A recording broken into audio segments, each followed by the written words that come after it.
Sa swerte na lang, pumayag sila, diba?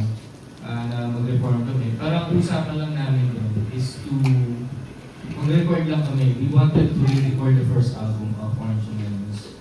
But eventually, sabi ni JM, anong sabi mo?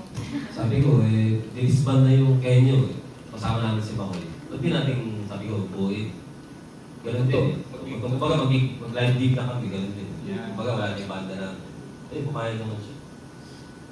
So, ayun, we recorded our first album. Maglabas kami ng isang single muna. We recorded our first album. Konti pa lang nakakaalam nun. Yan. Kasi tapos, hindi kami inabutan ng social media. Right? Na-disband kami. Nag-start pa lang yung Facebook. Friends na lang kami. Spotify, MySpace.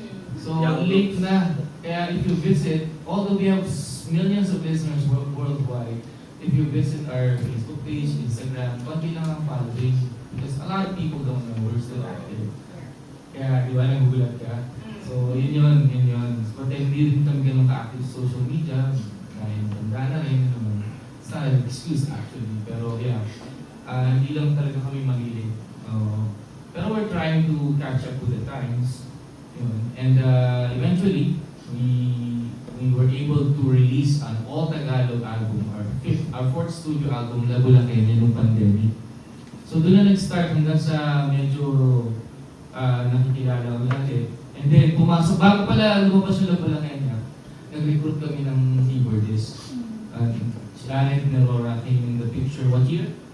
2018. Yeah, he applied, he auditioned for the band.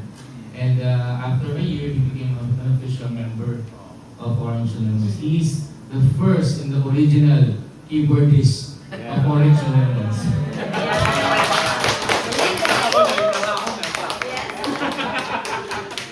Yeah, and his work with our band sa La Bulaqueña album is fantastic. If I may say so, if you may say so. Kasi first time namin uling may mga katrabaho ng musika. Si Makoy kasi more on singing lang talaga. So, yung arrangement-wise, kaming apat talaga yun. And we're very proud of that album. If you haven't checked it out, La Bulaqueña, hands down, we are very proud. Kahit,